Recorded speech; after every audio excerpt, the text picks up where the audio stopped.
Good morning. Thank you all for coming. And my name is Kevin Eckstrom. I'm the Chief Communications Officer here at the Cathedral. And a special shout out to our friends who are joining us online.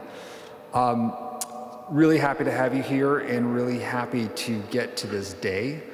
I'm going to do some quick introductions and just give you kind of a run-up, and then we'll be happy to take any questions.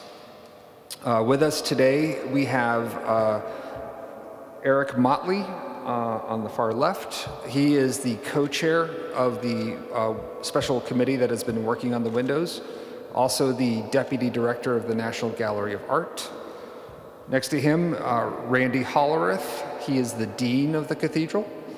And then Kerry James Marshall, the artist who will be working on these windows directly here. And then on your far right, Chase Rind, who is the other co-chair of the Windows Committee and also former director of the National Building Museum. So with that, I'm going to turn it over to Dean Hollerith, who will get us started this morning.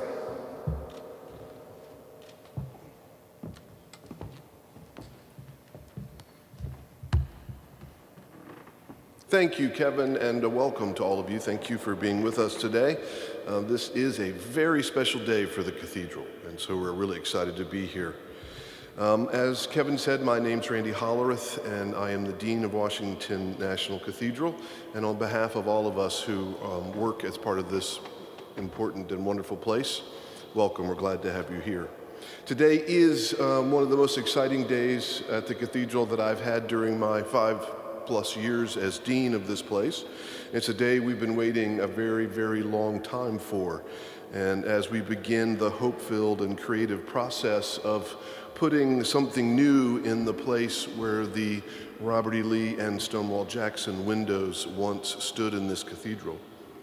Those two windows, depicting Generals Robert E. Lee and General Stonewall Jackson, were installed in this cathedral in 1953. At a very different time in our nation's history.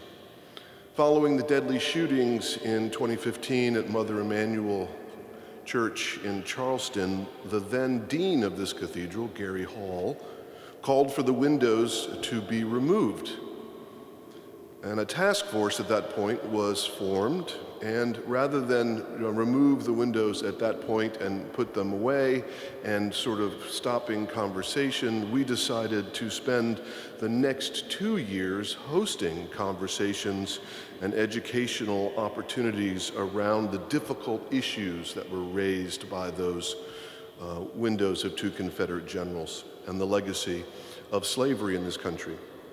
But in 2017, following the violence in Charlottesville, it was clear to us that now was the time for the windows to come out. They were a barrier to our mission and an impediment to worship in this place, and they had no place being in sacred space. And in the years since, we have thought and prayed and studied not only what will become of those windows, and I'm happy to say that the Robert E. Lee window is now on loan to the Smithsonian and is part of a brand new exhibition at the African American Museum of History and Culture on the legacy of Jim Crow. And the Robert E. Lee window will be at the Smithsonian for a year or more, and we're very thrilled to partner and work with the Smithsonian on that. We spent a lot of time talking about not only what should happen to those two windows, but what should take their place. This is a once-in-a-generation opportunity for the cathedral to not only create beautiful art, but to stake a claim about what and whom we value.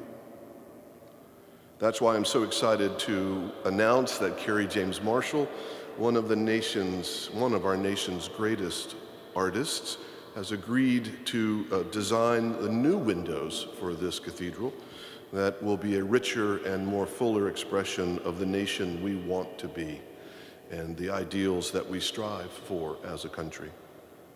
If you read The New Yorker last month, then you know that they called Kerry James Marshall a virtuoso, and that is true. In my conversations with him, I have found him to be the most generous and humble spirit and a kind soul and a great partner with us in this work of what we are trying to create here at the Cathedral. So over the coming months and years, Mr. Marshall has agreed to try to, in his way, embody in stained glass what was the mandate of our Windows Committee, to create for all time an artistic embodiment of both darkness and light, the pain of yesterday and the promise of tomorrow, and the quiet and exemplary dignity of the African American struggle for justice and equality. We look forward to the day, hopefully sometime in 2023, when we can completely, fully glimpse the beauty that he has created. Mr. Marshall, thank you for being with us today, and for these past 2 days, it's been a real joy. Now, that alone would be something to celebrate in and of itself, but it's only half the story. I'm also thrilled to announce that one of America's most thoughtful poets, Elizabeth Alexander, has agreed to pen a new poem to be inscribed in the stonework that surrounds the windows.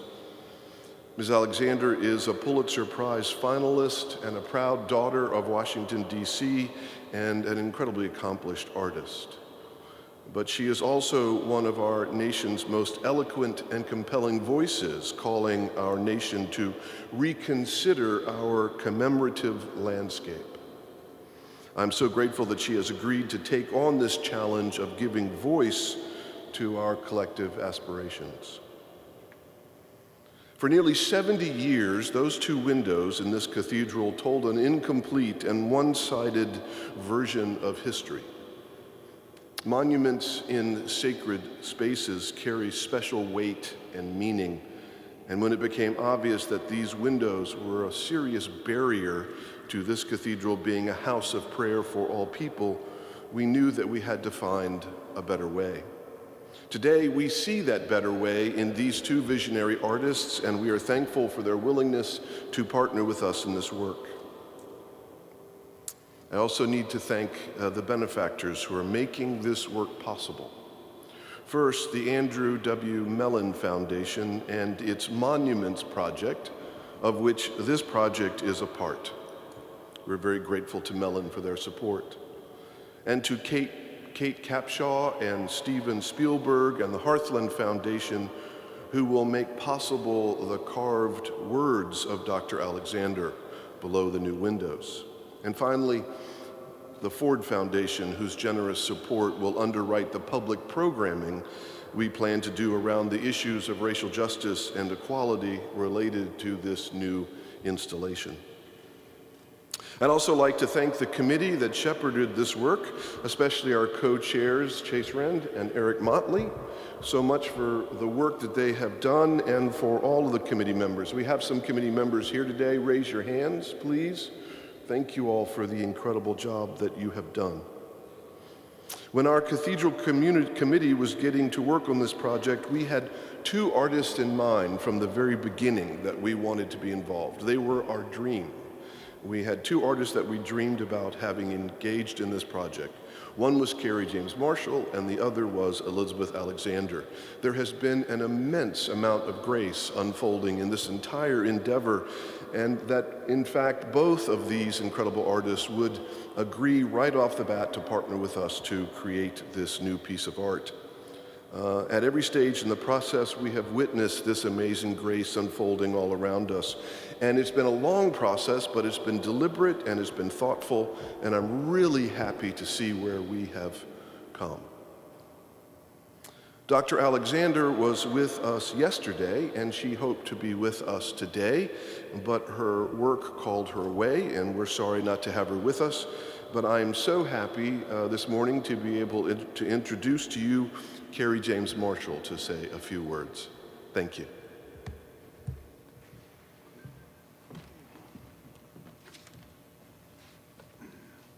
Thank you, Dean Hollerith.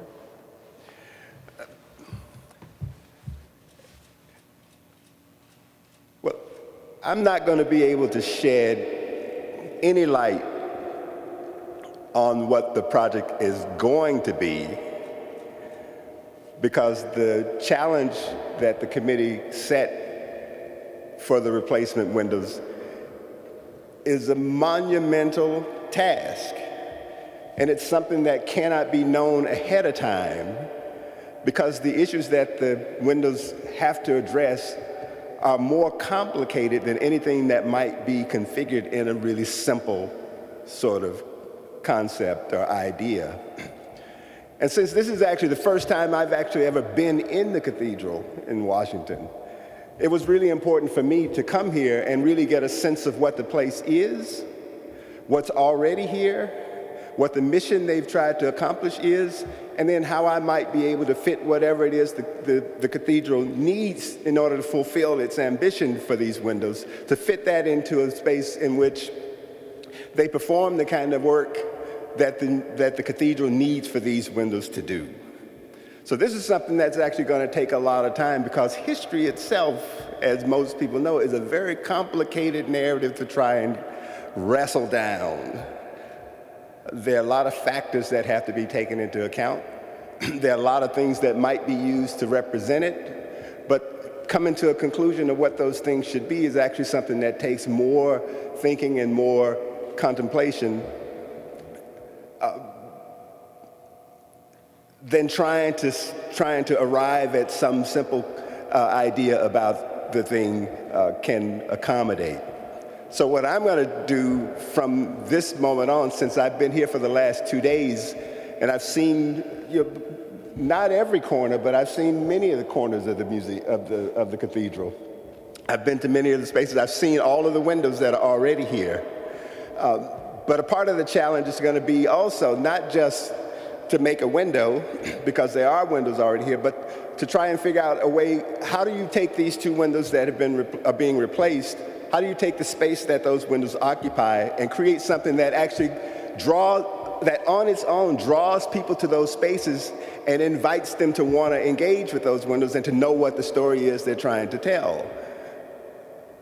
Because I'm sure that a lot of people come into the cathedral and they never go into any of those niches and look closely at those windows. But the challenge is now going to be, how do you create something that draws people to it,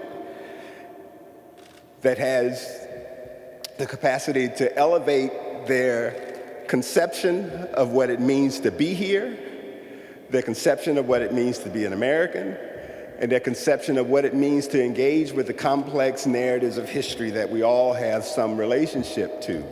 So that's really what my job is going to be, and I won't really start that task until I go away from here and start to actually put my mind to what I think really makes sense and makes the experience of being here and being a part of this project really worth everybody's while. One of the problems with press conferences in advance of the project is that you can generate a lot of enthusiasm ahead of time, but I think all of the interest and all of the excitement and all of the expectations that you have now have to be reserved for a later time when the windows are actually here and you have something that you can really talk about. And I don't know if I'm supposed to take questions now or what. What are we going to, how are we doing? I'm next. Okay. Then, so I've said what I'm going to say now, and then after me, Eric Motley, who is the person who actually called me first to invite me to participate in this project. And what you'll find when you hear Eric speak is not only is he an irresistible force, he's next to impossible to say no to, because his enthusiasm for the project was so inspirational to me that I don't feel like I had any choice but to say yes. So Eric, I'm going to let you come up and tell your part of the story. Thank you for the invitation. Thank you, thank you. We often opine that if these walls could talk, but in essence, every aspect of this space speaks to us, and the windows tell a story. And the Dean challenged Chase and I, as co-chairs of this committee, to help imagine with our fellow committee members what these wonderful windows, over 200 windows in this space, what these two windows could tell about the ironies of American history, about the affirmation of faith, about reconciliation, and about reimagining the world in which we live. We knew that there was a story to be told, and to our good fortune, we all decided to engage one of the most important storytellers. Kerry James Marshall is a great artist, but he is a most exceptional storyteller. And to invite him into this space to join us on this incredible journey, this odyssey of grace and gratitude, and this odyssey that affirms our faith in America and in humanity and in all people, is extremely an honor. So on behalf of my colleagues on the committee who are here, we learned a lot. Professor Gwendolyn Shaw taught us a lot. It was Art History 101, but it was also building a community around something that's very important to all of us, as Chase would affirm, and that is belief in this space, belief in its mission to reach the unreachable and to embrace all people, and to tell a story that is more inclusive and more loving. Mr. James, it's a great honor for you to accept the invitation of the Dean to join us on this journey. And it was a great honor for Chase and I to be asked by the Dean of the Cathedral to head the task force with all of our colleagues who are here. This is a day of grace and gratitude. Thank you.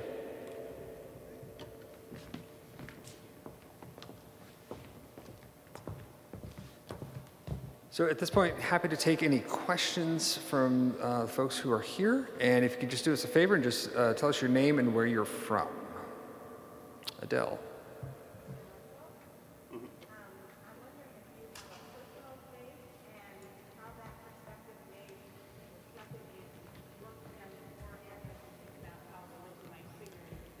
Wait, can you state the question again? I didn't hear the first part.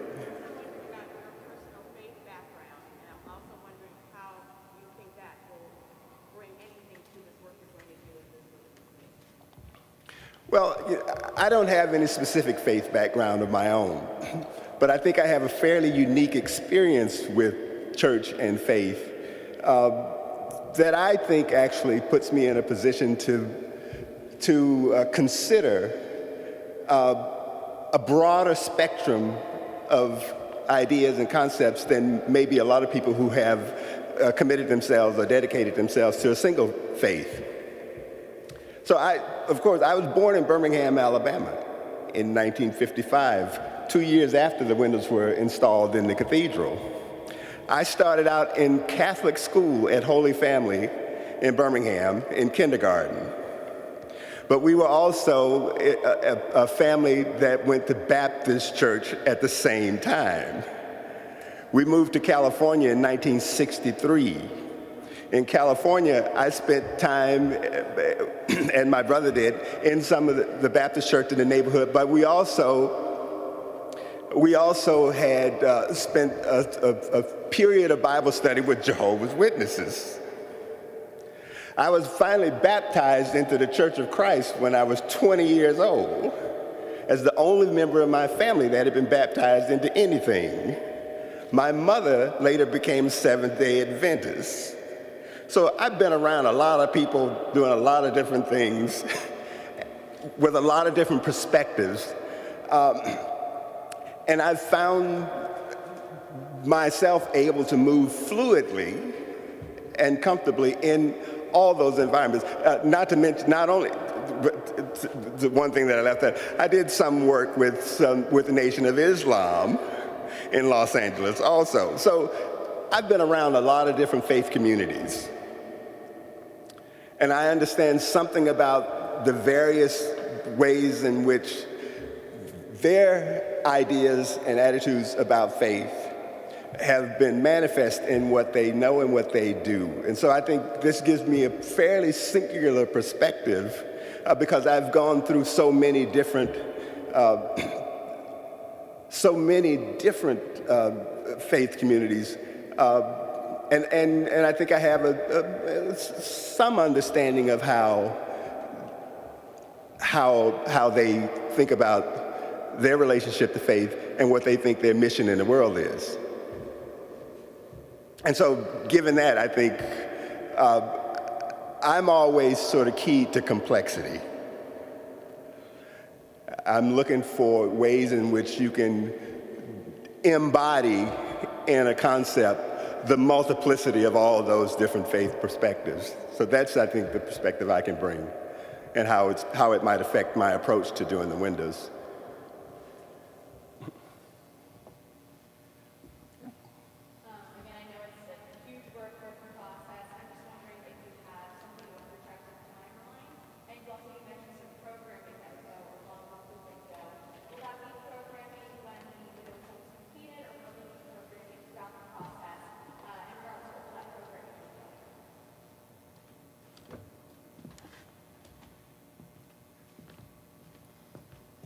So I hate to throw dates out there, because as soon as you throw a date out there, everybody counts on it, right? So let's just say we hope to be much further along.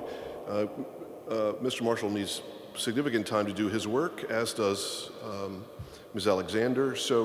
And by 2023 is sort of what we're shooting for. And we'll be doing that work along and along. We're not waiting for it to be completed before we do that. As a matter of fact, we're committed to that work. Racial justice, racial reconciliation, deepening understanding, building bridges all the time. So what Ford Foundation has done is enabled us to do some larger projects than we might have been able to do on our own. So that will be taking place along and along.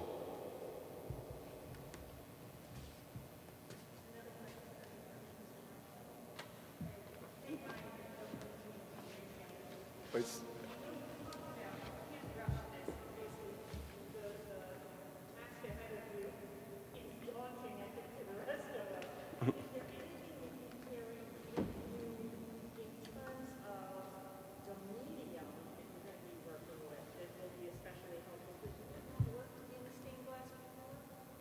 No, I've not worked in stained glass, but I am. So there are a number of ways of thinking about what an artist is and what an artist does. I mean, I'm a polyglot artist. So the idea of being an artist means that you work with images, you work with ideas, and the medium in which you work is not the choice of medium is not a limitation, doesn't offer limitations. It's an opportunity to actually enhance some other dimension of the way the imagery operates. So the difference between working with an opaque pigment as paint on a canvas and colored glass that allows light to come through, well, once you understand the dynamics of the medium, then you try to do what you do what the medium does best. And you construct your images and your ideas around what you think the optimal qualities of the medium are. And so that's how I think about things. And so I don't see not ever having worked with stained glass specifically as a limitation. It's just another opportunity to help amplify the qualities that stained glass allows you to exploit, and to do the best that you can with that material and the subject that I'm going to imagine.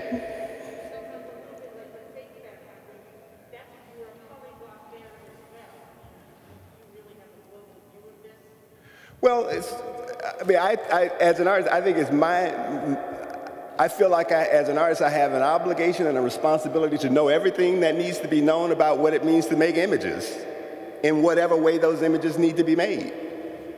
So that's the approach I've taken.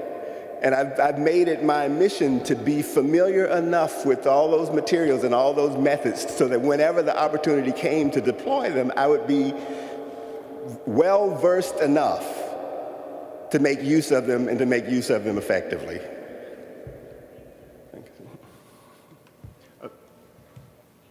From where? Say that again, no? Okay.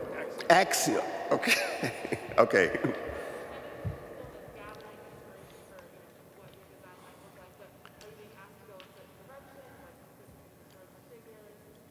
No. They've imposed no limitations on the kinds of choices I could make. But if you remember the mission statement that Dean Hollerith outlined, I mean, it's so encompassing that it gives you, there's a great deal of latitude in a mission like that with the kinds of choices you can make. So I've not made any decisions, nor have they imposed any limitations on the kinds of choices I can make. The one thing I will say is that, I mean, there is a way in which too much specificity, too much particularity, where you're naming too, it can't rest too much on the identification of single and particular individuals. Because the more it does that, the more it narrows the scope of the work's performance. So to that degree, you know, I feel I'm free enough to do whatever I think I need to do within limits, you know, within obvious limits that are imposed by the place where the windows will reside. So. Time for one more. Adele? How this responsibility receives naturally weighs on you compared to anything else that you've done artistically? Is this like the biggest challenge you've ever had, or how would you compare it to anything else? I take everything I do pretty seriously. And I think the creation of images is really an immense responsibility, because the hope is that you can create images that can live way beyond the moment in which they were made, and that are open enough and generous enough, meaningful enough for people to want to invest them with the kind of life and longevity that would make generations of people believe that they have value to them, even though they weren't responsible for their creation, or that they were things that existed before they were born. I mean, you have to figure out a way to make images that have that kind of power too. And that's not easy to do. It's not easy to do. But I think if you take the responsibility of trying to do that seriously, then I think you have a better shot at least approaching it, even if you don't quite hit it directly on the mark yourself.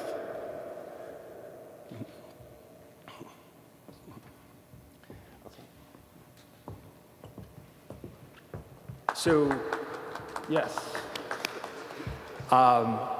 there's more information about the windows and the process and the background of how we got to where we are on our website, cathedral.org/windows. It includes today's press release and a lot of background material and the original report from the task force that was considering this. If you're wondering the location of the former windows, the Lee and Jackson windows, we're just over on this side. It's the essentially the first bay on the left-hand side. You'll see it. They're boarded up, but that's where those are. So our speakers don't really have time for any additional photos, but if you have any quick questions or anything like that, we're happy to answer them. So thanks for coming.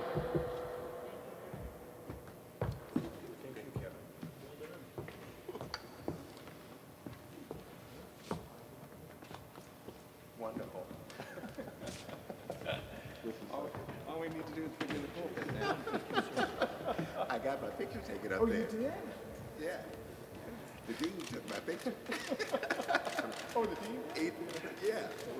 He told me to go up there too.